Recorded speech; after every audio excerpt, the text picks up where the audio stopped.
El cuentacuentos.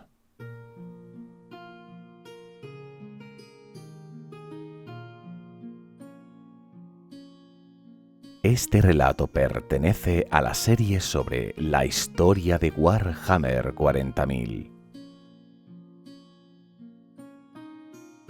Gracias a la web Wikihammer 40K por permitirme compartir contigo este relato. Si te gusta mi contenido, ayúdame para poder seguir haciéndolo cuando te suscribes, le das a like y dejas un comentario.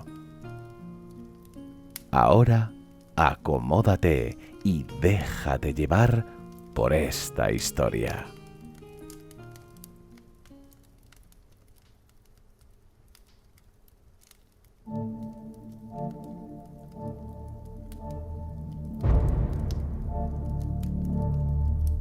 Todas las legiones de marines espaciales que no habían encontrado aún a sus primarcas, antes o después desarrollaron un espíritu propio.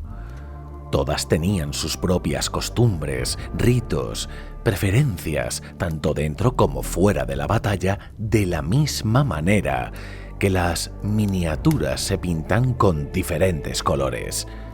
Pero antes de pintar una miniatura, una vez montada esta, ya existe un color, el color gris base, ese color anodino que constituye el proyecto de una miniatura, de la que todas están compuestas en su esencia y en el fondo, un color desde el que partir.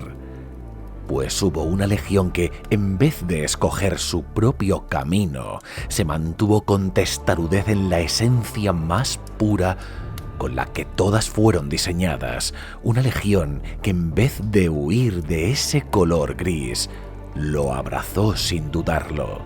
La Cuarta Legión.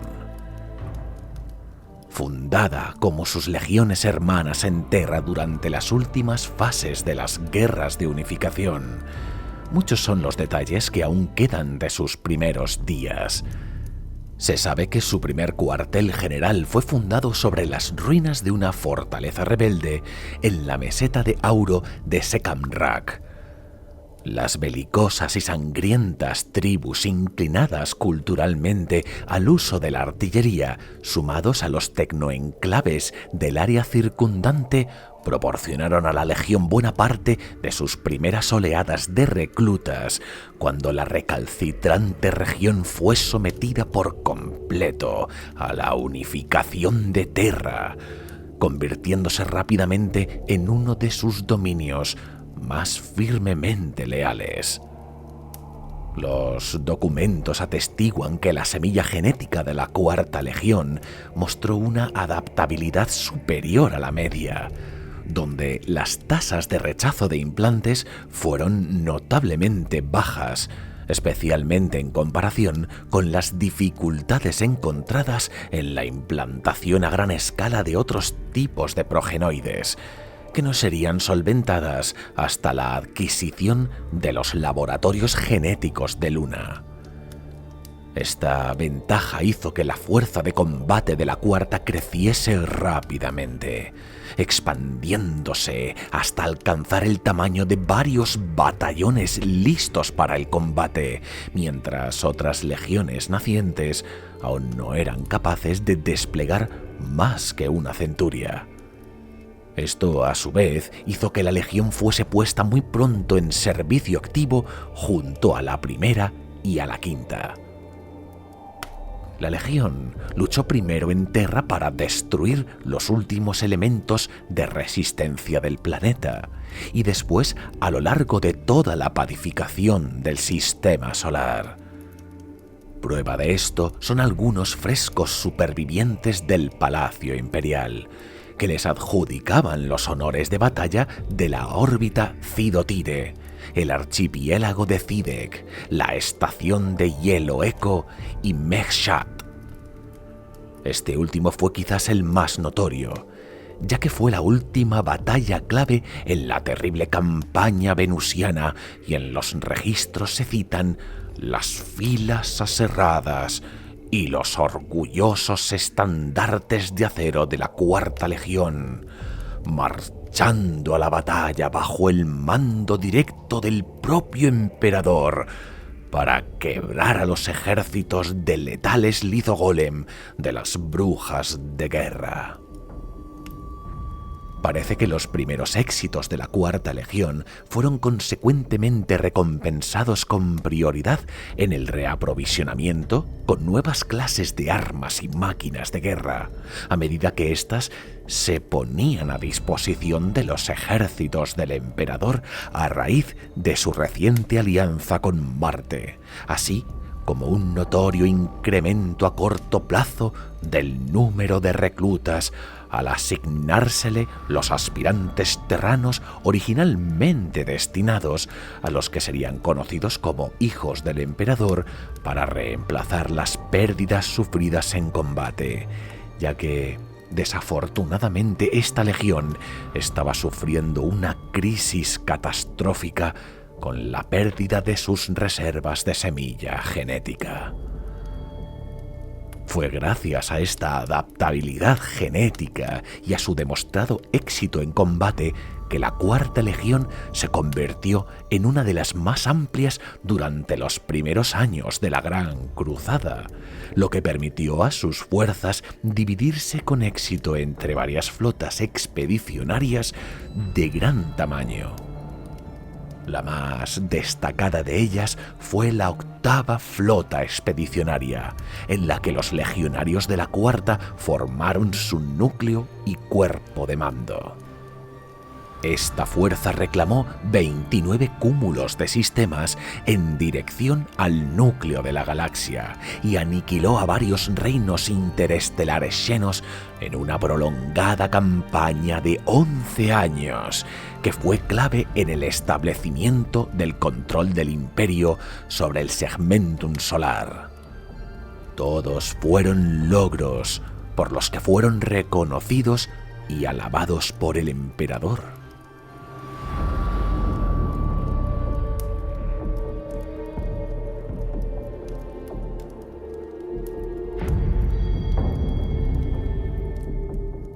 A todas las legiones se las conocía por sus hazañas, y cada una acumulaba una miríada de apodos ganados en el fuego de la guerra. Pero allá donde la Cuarta Legión combatía, un único concepto se repetía una y otra vez entre aliados y enemigos por igual. Eran un bloque sólido, inamovible, imperturbable. Su resistencia física igualaba su tenacidad mental. Soportaban los asedios más brutales sin quebrarse jamás. Así, ya se habían forjado un nombre que resonaba como acero sobre acero. Eran conocidos como los Guerreros de Hierro. A medida que las fuerzas de la Gran Cruzada sobrepasaban los límites del segmentum solar, avanzando con la expansión de la Gran Cruzada, varias fuentes indican que la Cuarta había perdido rápidamente todo lazo con Terra, tanto en cultura como en reclutamiento, aunque mientras continuaba avanzando sin cesar al frente de la expansión, su formación militar permanecía rígidamente intacta. La adherencia de la Cuarta Legión a las estructuras organizativas, los métodos de combate y la panoplia planteados como un patrón para todas las legiones astartes no varió, sin ninguna nueva marca cultural importada de fuentes externas ni internas. Como resultado, sus métodos de guerra tampoco cambiaron demasiado sin importar las circunstancias ni el enemigo, y la legión tendía a superar cualquier obstáculo o dificultad con la aplicación implacable y meticulosa de la fuerza de sus armas, en lugar de con astutas estratagemas o sangrientas heroicidades. La combinación de estos factores les hizo destacar y ser cada vez más diferentes de muchas de sus legiones hermanas, ya que para esta época de la Gran Cruzada La mayoría de ellas ya divergían del patrón terrano básico fijado como modelo en su fundación, sin importar o no si ya habían conocido a su primarca.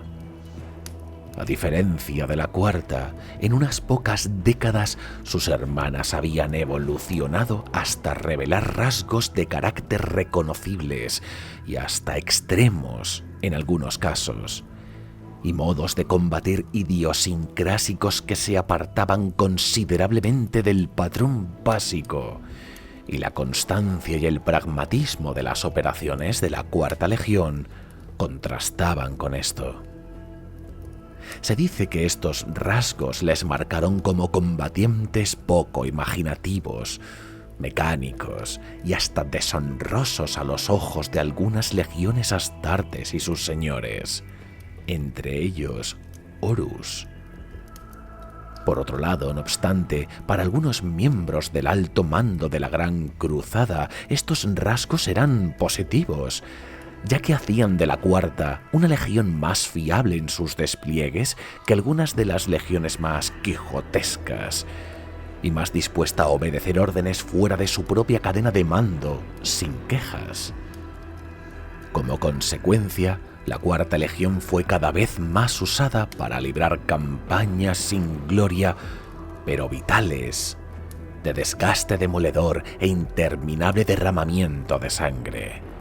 Y en poco tiempo se convirtieron en bestias de carga en las que se confiaba por su poder marcial y porque seguían las órdenes al pie de la letra.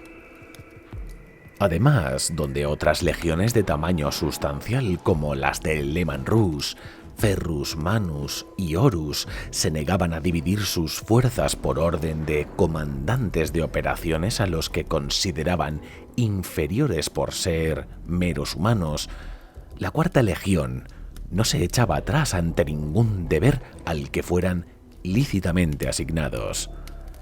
Libraron repetidamente asedios ingratos y campañas prolongadas de supresión que exigían el poderío de los astartes para asegurar la victoria, pero que conllevaban poco renombre.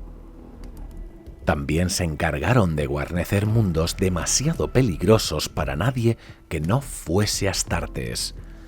La Cuarta tenía un único rumbo, que era marcado por manos ajenas: obedecer las órdenes de la Gran Cruzada, ir a donde se le ordenara ir y morir cuando debiera morir.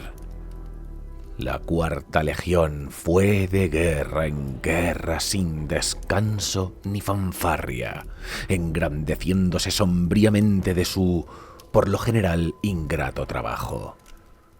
Tal desgaste iría cambiando poco a poco a la Legión, a la par que su antaño gran fuerza numérica se desangraba, mientras sus legiones hermanas la superaban en gloria. Visto en perspectiva, es posible ver que fue en esta época, antes incluso de reunirse con su primarca, cuando apareció una sutil división entre la Cuarta Legión y sus hermanas, creando una fractura que solo empeoraría con el tiempo.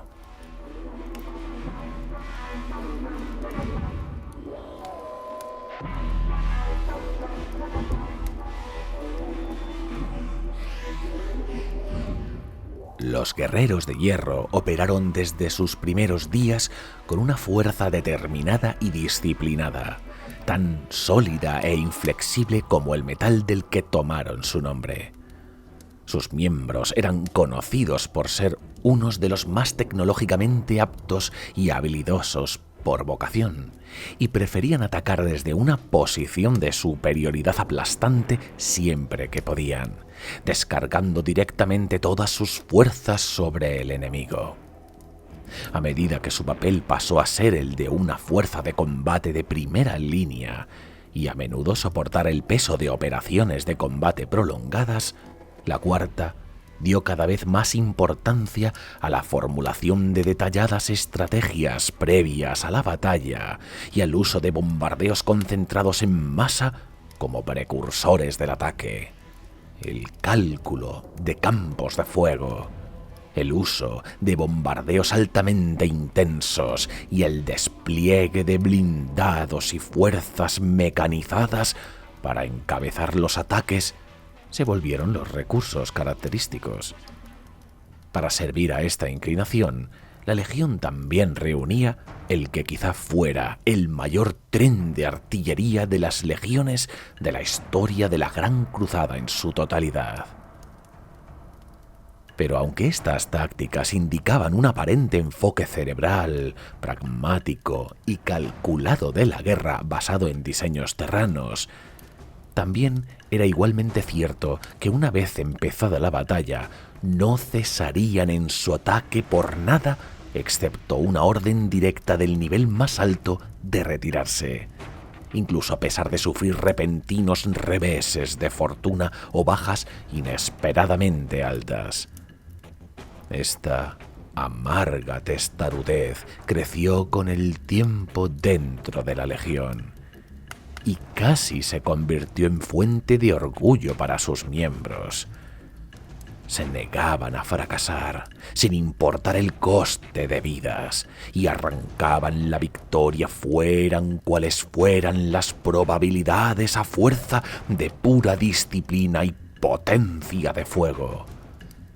Del mismo modo que las victorias de la Legión fueron muchas, también fue elevado su precio. Es decir, se afrontaban las batallas no como una contienda entre rivales, sino como un trabajo que hacer. Había que hacerlo, primero con un plan y luego con esfuerzo hasta el final, sin importar el coste. Eran soldados, y su trabajo era luchar para conseguir victorias a costa de sus vidas. Sencillo, claro, inamovible. Pero la guerra es más que eso. Su eficiencia se veía comprometida por una dedicación ciega, una visión cerrada de las circunstancias, con solo un plan posible: ir de frente. La aparente paradoja de una pronunciada dependencia en la racionalidad y el intelecto, enfrentada a infrecuentes pero reveladores episodios de inapropiada testarudez en el comportamiento de toda la Legión, nunca fue más evidente que en la devastadora campaña durante la liberación del disputado mundo forja de Incaladión. Como en tantas otras ocasiones, al final se lograría la victoria, pero la guerra supuso la casi total aniquilación de las fuerzas de la octava flota expedicionaria de una forma innecesariamente costosa. Tras la campaña, varias voces críticas en la corte imperial y entre los primarcas opinaron que la Cuarta Legión se había arriesgado deliberadamente a ser derrotada para demostrar que podían cumplir lo que se les había encomendado en solitario, sin importar lo difícil que fuera. Y es que durante esta batalla, la Legión se negó a retirarse del campo después de que un asalto inicial se viniese abajo espectacularmente ante un inesperado contraataque enemigo sin precedentes, luchando a pesar de todo, aferrándose a un plan de batalla ya hecho pedazos. Casi 29.000 de sus legionarios cayeron en ese único combate antes de que las fuerzas enemigas fueran destruidas a base de sangriento desgaste. Entre los muertos estaban muchas de las unidades más veteranas de la Legión, convirtiendo a la batalla en una de las más costosas de su tiempo.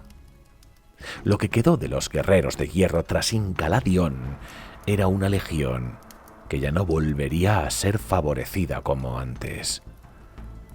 La campaña había arrojado una sombra sobre los primeros éxitos de la Cuarta y había supuesto la muerte de muchos de sus comandantes más veteranos, así como la masacre completa de más de 2 millones de soldados imperiales bajo su mando.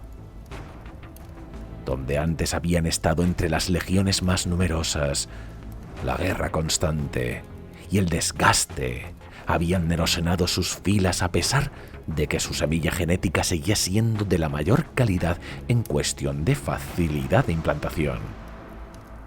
Y a su vez otras legiones, en especial los lobos lunares y los ángeles oscuros, les superaban en brillo con la gloria y majestad de sus conquistas.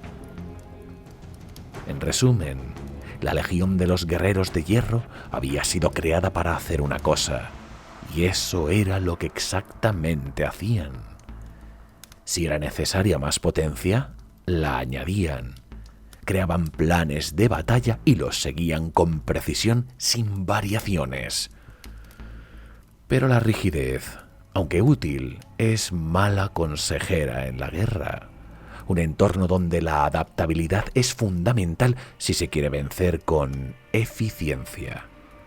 La Legión tenía todos los ingredientes necesarios para la gloria, pero era necesaria la intervención externa para ayudarles a dar el siguiente paso crucial.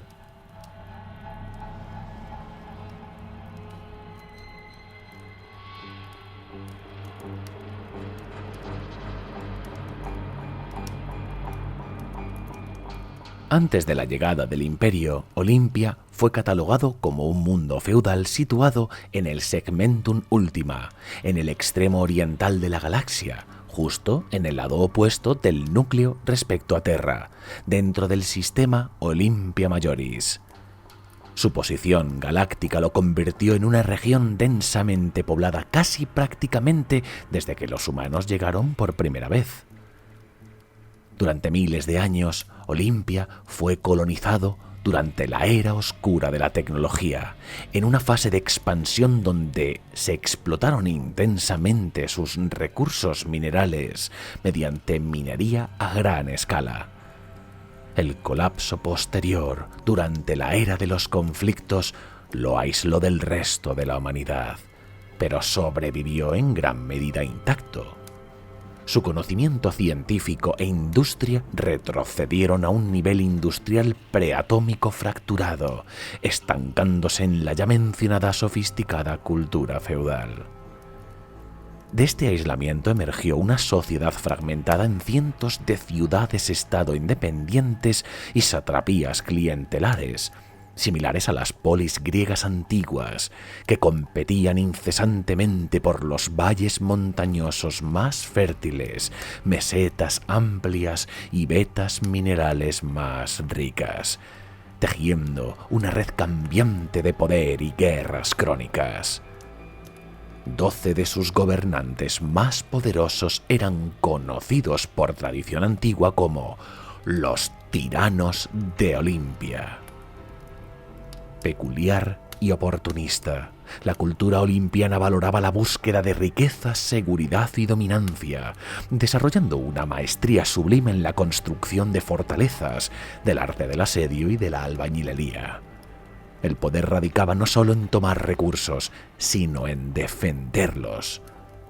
Elaborados bastiones custodiaban pasos vitales, y ciudadelas inexpugnables protegían reservas de alimentos y metales. Sus defensas, de astucia asesina y fuerza impenetrable, se convirtieron en emblema de estatus.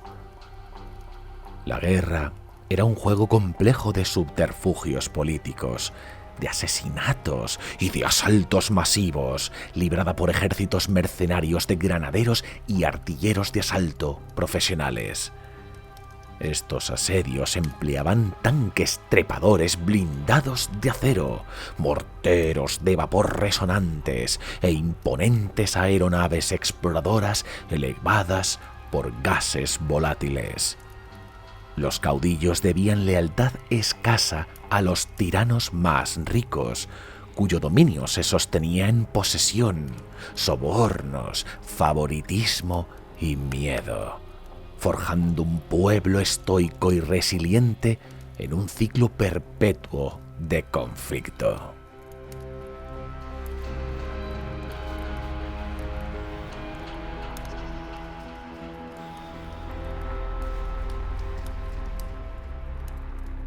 A pesar del pragmatismo de una sociedad lo suficientemente avanzada como para temer más al vecino que a la escasez o a una naturaleza implacable, los mitos no eran algo ajeno a su cultura. Historias de grandes hombres, de un pasado glorioso entre las estrellas o de simple, extraña fauna se repetían en las reuniones. Pero no todas las historias procedían de tiempos ya olvidados. A veces estas historias se alimentaban de los rumores que circulaban de población en boca de viajeros y comerciantes. Una de esas relataba la existencia de un individuo de muchos nombres que viajaba entre ciudades.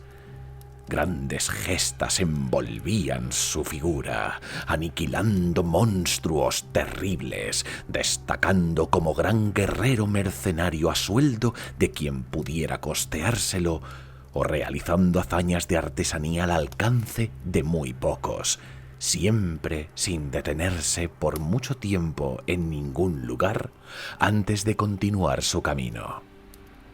Tales relatos no tardarían en llegar a la corte de la ciudad-estado de Lochos, y Dammecos, su astuto gobernante, se había sentido lo bastante intrigado como para enviar a sus emisarios a averiguar si había algo de verdad en ellos, y con ello averiguar si podía sacar algún beneficio. Tiempo más tarde, sus enviados finalmente retornaron acompañando a un muchacho de temprana edad, que habían encontrado escalando las escarpadas montañas justo debajo de la ciudad de Lochos, como si desafiara las leyes de la naturaleza misma. Al ver al extraño joven en persona, Dammecos le puso a prueba, presenciando por un lado su capacidad para derrotar a veteranos guerreros 2 veces más grandes que él, y por otro su habilidad para resolver cualquier acertijo planteado por los eruditos. Quedando tan impresionado, le ofreció un puesto en su corte. El chico y el tirano cerraron un trato: obediencia, lealtad y servicio por parte de uno, y patrocinio, protección y el mejor entrenamiento militar y educación que los recursos de Lochos podían poner a su disposición por parte de Dammecos. Con el pacto sellado, el tirano de Lochos le preguntó su nombre. Con fría certeza, el chico respondió: Perturabo. Él, de alguna manera, sabía que era su nombre, aunque era incapaz de recordar de qué manera lo había conseguido o quién se lo había dado. Era como si, de alguna manera, estuviera grabado en su interior. Unos pensaron que lo habría escogido entre la mitología ya olvidada, mientras que otros pensaban que se trataba de algún tipo de cargo. Sea como fuere, a pesar de los muchos nombres que le habían otorgado, él solo respondía a ese. De esta manera, al chico se le abrió la mejor oportunidad de su vida para poder hacer aquello que más le definía. La constante itinerancia recorriendo incontables lugares respondía a una necesidad innata de absorber más conocimientos que le preparasen ante cualquier situación. Por ello, se le hizo evidente que al tener a su alcance una mayor cantidad de recursos, se facilitaría su tarea. Con la vasta información que el poder del tirano de una gran ciudad de Olimpia ponía a su alcance, conseguiría la preparación que por instinto tanto anhelaba. Pero no solo fueron conocimientos técnicos lo que terminaría absorbiendo. Aprendió de la naturaleza humana desde una posición de poder. Aprendió a liderar, a corregir, a castigar. Aprendió el peso de la crueldad aplicada para alcanzar objetivos con la mayor eficacia. Aprendió el valor de infundir miedo como un medio para un fin. No había disfrute, no había deleite, solo aplicación y resultado. Con el tiempo, el estudio de las situaciones, la búsqueda de soluciones eficientes y la aplicación de la crueldad sin importar el límite, forjaron en él una visión de cómo se tenían que hacer las cosas. En él se asentó un frío distanciamiento hacia los demás. Se negaba a integrarse en las complejas interacciones sociales de la corte a pesar de entenderlas perfectamente, manteniéndose siempre alejado de cualquier afecto tanto por parte de los miembros de la nobleza como de la propia familia del tirano, que le terminaría incluso adoptando posteriormente siguiendo las leyes y costumbres de la nobleza olimpiana. Ya antes había algunos en la corte que temían al antinaturalmente observador muchacho y puede que algunos planearan su muerte. Sin embargo, estos primeros enemigos y sus complots se han perdido en la historia, salvo por el hecho de que fracasaron a la sombra de la prosperidad de un chico que crecía rápidamente tanto en inteligencia como en poderío físico.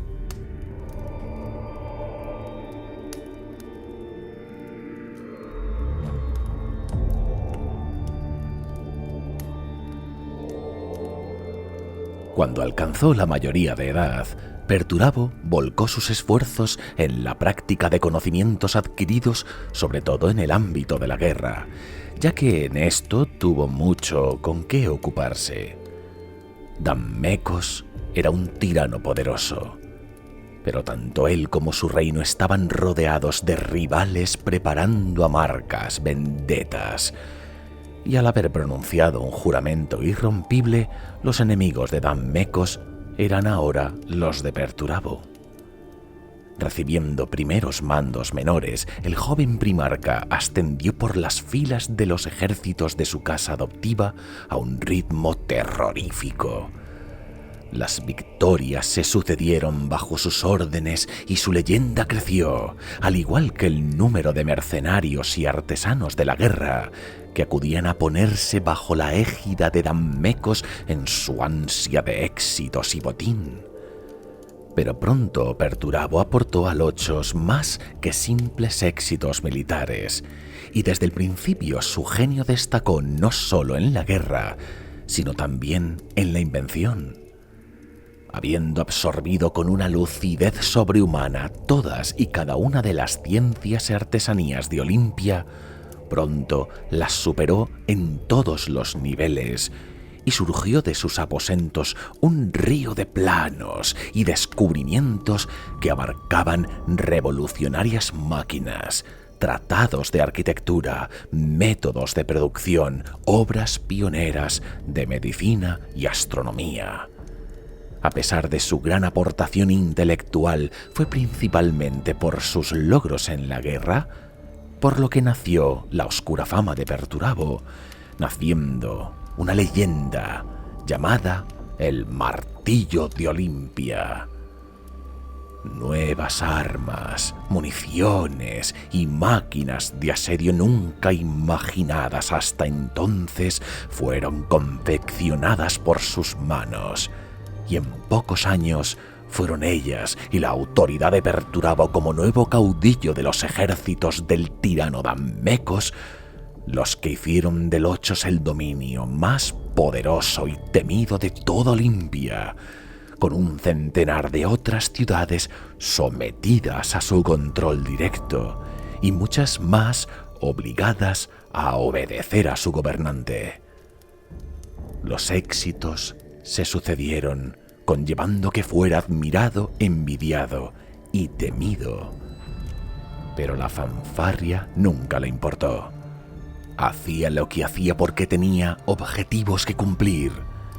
Eficacia máxima era su seña de identidad, sin importar el coste.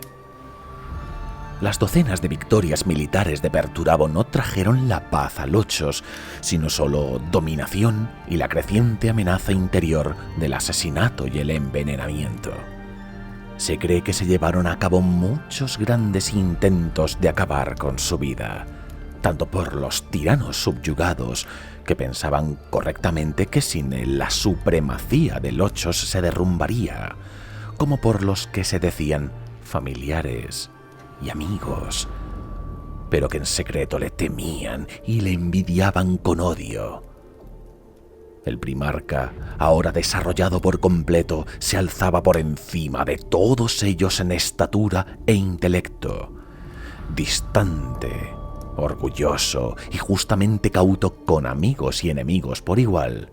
Perturabo fue representado cada vez más en los registros de la época como un caudillo particularmente sangriento, hasta para los estándares de su mundo, para el que la piedad era un concepto extraño y que respondía a cualquier error con gran severidad y a cualquier transgresión con fría letalidad. Curiosamente, y al contrario de cómo sus hermanos genéticos llegaron a convertirse en líderes absolutos de sus planetas natales para cuando contactaron por primera vez con el emperador, Perturabo no había llegado a tal nivel de gobernabilidad. No es que no tuviera las aptitudes para lograrlo, sino que no estaba en su naturaleza perseguir tal objetivo porque sí. Para cualquier sociedad, tarde o temprano, colocar en la cúspide al más apto suele ser la opción natural, pero el honor de Perturabo para mantener su promesa de lealtad para con Dammecos le empujaba a mantenerse bajo sus órdenes. Era evidente para todo el mundo que si hubiera querido, Perturabo podría haber derrocado a su señor y haberle reemplazado como tirano. Nunca lo hizo. El primarca no rompería su palabra ni su trato voluntariamente. Y Dammecos, aun con toda su vanidad y corrupción, tuvo cuidado de no darle nunca razón ni pretexto para hacerlo.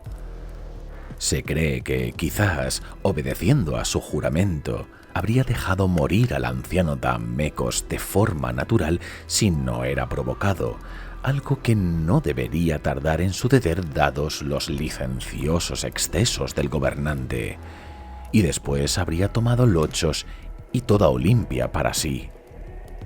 A pesar de ello, lo que al principio fue un trato de conveniencia, en la última etapa del primarca como súbdito del tirano, se convirtió en una carga para su necesidad de progresar. Su situación no le podía dar nada más. Había dominado todos los aspectos que la sociedad de Olimpia le podía aportar. Para Perturabo era más que evidente que no era como los demás. No era tanto un instinto innato que le reclamara, sino la aplicación fría de la lógica al analizar la cadena de evidencias que le separaban con cualquier humano encontrado en el planeta. Por ello, para cuando aconteció lo que poco después ocurriría, no es raro que lo aceptara sin dudar. Y es que un día una nueva estrella apareció en los cielos. Grandes naves que recordaban a los relatos sobre los viejos tiempos de una humanidad que poblaba las estrellas descendieron sobre el planeta. Cuando tocaron suelo, de la más grande de ellas emergió una poderosa figura vestida con armadura dorada, rodeada por guardias revestidos con armaduras imposibles. Al encuentro, el lugarteniente de los ejércitos de Lochos le recibió en silencio, uno delante del otro. Se miraron, se midieron. Perturabo miró a aquellos poderosos guerreros blindados que lo acompañaban. Luego miró a su alrededor comparando a tal comitiva con su propia gente. Su mirada se deslizó hacia un lado buscando un sentido y comprendió. Entonces, sin mediar palabra, se arrodilló. Habían venido a reclamarle a él desde más allá de los astros, y fuera quien fuera aquel hombre, era su verdadero líder.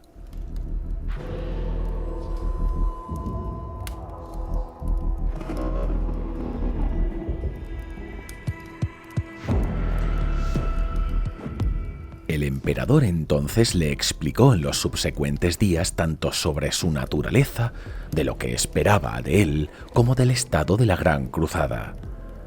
A medida que entendía su situación, una pieza final, una especie de eslabón perdido, parecía que encontraba su lugar en la mente del primarca. Olimpia al completo quedó entonces a su cargo como planeta natal para la legión que llevaba su semilla genética, la cuarta. Pero sus nuevas obligaciones le alejaban de la gobernancia. Fue entonces evidente que la mejor opción para mantener el control sería precisamente el mismo tirano al que hasta ese momento había servido. Ya no seguiría sus órdenes, pero a cambio le cedía el control del planeta al completo, más de lo que había conseguido hasta entonces, y mucho más de lo que habría conseguido sin la ayuda de Perturabo. Aún así, no era plato de buen gusto saber que quien había estado bajo tu protección ahora te fuera dando órdenes, un resquemor que con el tiempo volvería con más fuerza. Dejando su planeta en orden, y como todos los primarcas hicieron en su momento, Perturabo fue a Terra para su anuncio oficial y ser presentado al resto de sus hermanos encontrados. En el camino, cualquier duda que tuviera sobre su nuevo líder se fue despejando con rapidez. El emperador y todo lo que le podía aportar era una fuente inagotable de conocimiento suficiente para saciar sus ansias de aprender. Y así llegó a Terra, donde encontraría al que sería su mejor amigo, Magnus. Ambos compartían la misma búsqueda por el saber y durante largas e incontables jornadas devoraron cientos de libros y extensas y complejas charlas técnicas. Pero aún quedaba un último paso que dar. No era un paso necesario, ya que solo unos pocos primarcas lo darían, pero aún así el padre se lo presentó al hijo de hierro, y el hijo lo aceptó. Delante de ambos, la gran torre Astartes, una aguja imposible de obsidiana de 10.000 escalones diseñada para quebrar voluntades. La idea era sencilla: ascender. En la cima, el emperador le esperaba. En la base, Perturabo comenzó a ascender.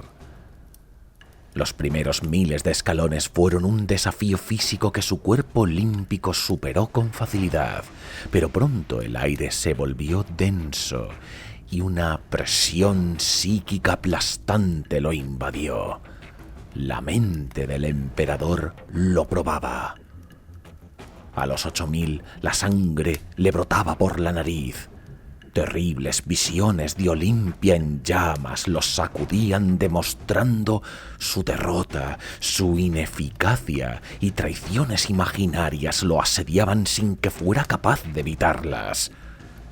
Su cuerpo se tambaleaba de un lado a otro, trastabillando en innumerables ocasiones, mientras cada escalón parecía una montaña. Doblado y hundido, a los 9.500 solo podía arrastrarse arrodillado, teniendo que usar toda su fuerza de voluntad para no terminar cayendo al vacío. Gritos cacofónicos, estridentes y humillaciones resonaban como ecos inevitables en su mente, pero el primarca gruñó y se levantó. Tras lo que pareció una agonía infinita, El último escalón fue superado y finalmente colapsó ante el trono dorado, bajo la sonrisa del emperador.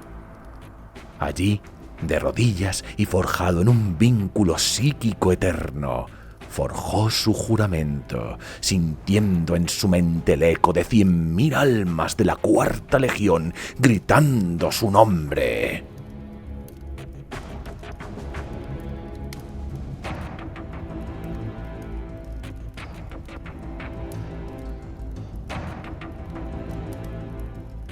Renovado y sabiéndose digno para su nuevo cometido, Perturabo amoldó la legión a su visión de las cosas. Con puño de hierro instauró la decimatio tras revisar los registros de anteriores actuaciones. Sí, la cuarta era claramente la legión que más se ajustaba a las mecánicas de combate ideadas para los marines espaciales, pero su incapacidad de adaptación había causado en numerosas ocasiones inaceptables bajas y pérdidas de recursos que no estaba dispuesto a volver a aceptar. La legión tenía que aprender a aprender de sus errores, a amoldarse a cada situación y a aplicar las soluciones necesarias para resolver cualquier problemática que obstaculizase su progreso.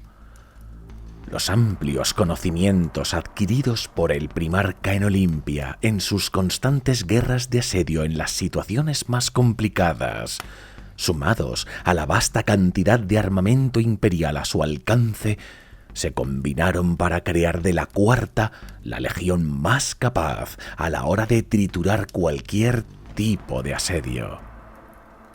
Y tal y como rehizo a su legión, también se rehizo a sí mismo.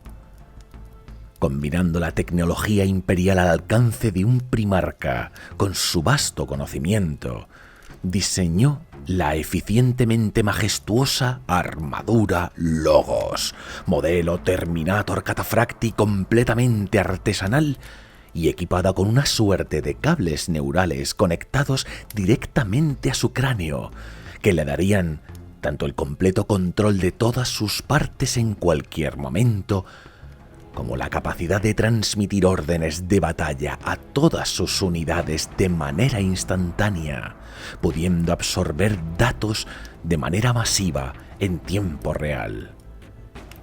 Y es que siempre que podía le daba el mayor uso a todos los conocimientos que adquiría. Aún así, por encima de cualquier otra cosa, siempre destacaría por lo que había estado aprendiendo y practicando a lo largo de toda su vida, ya que en el arte del asedio y la construcción de fortalezas solo el emperador le podía hacer rival. Por ello, la Cuarta Legión iba dejando un reguero de fortalezas a medida que iba tomando territorios, a veces reformando las recién conquistadas como creando otras desde cero, asegurando cada paso en su avance con una certeza inevitable. Donde otras legiones usaban la rapidez, la imaginación o fuerza individual de sus guerreros, la legión de Perturabo afianzaba los territorios tomados con una eficiencia fría y calculada, sin cabida para el error o el azar, usando todas las herramientas a su alcance y aplicando toda la cantidad de crueldad y terror que fueran necesarias para lograr el éxito con la mayor eficacia. Se convirtieron en un rodillo absoluto e imparable, algo que se demostró una y otra vez a lo largo de los años de la Gran Cruzada. Llegarían campañas como la pacificación de Sravan, el cumplimiento de la espiral de Araaki o la campaña de Noveshendak, en donde dejarían una inconfundible huella que ninguna otra legión llegaría a igualar. Campañas de gran sacrificio y poco reconocimiento, sumidos en el cumplimiento de los trabajos más arduos que pueden encontrarse en una campaña bélica. Y el Imperio tomó nota. Para cualquier campo de batalla, el frente siempre se llenaba con el ejército imperial. Cuando la guarnición era demasiado dura, cuando el enemigo era demasiado poderoso o cuando la situación requería de una victoria rápida y eficiente, se lanzaban a las legiones de Astartes. Pero cuando las defensas eran de una calidad tal que solo un largo y penoso asedio podría superarlas, se enviaba a los guerreros de hierro. Si había que mantener una zona conquistada contra contraataques inevitables, se enviaba a los guerreros de hierro. Si había que construir una línea de fortalezas que garantizase la seguridad de un sector fronterizo entero durante siglos, se enviaba a los guerreros de hierro. Y ellos fueron en todas y cada una de las ocasiones. Cada victoria era absoluta. Cada mundo conquistado quedaba asegurado con bastiones de ferrocemento y adamantium que parecían haber estado allí desde la formación del propio planeta. Pero cada victoria también significaba dejar atrás compañías enteras, a veces batallones completos, convertidos en guarnición permanente, mientras el resto de la legión era reclamado para el siguiente asedio imposible en el siguiente sector olvidado.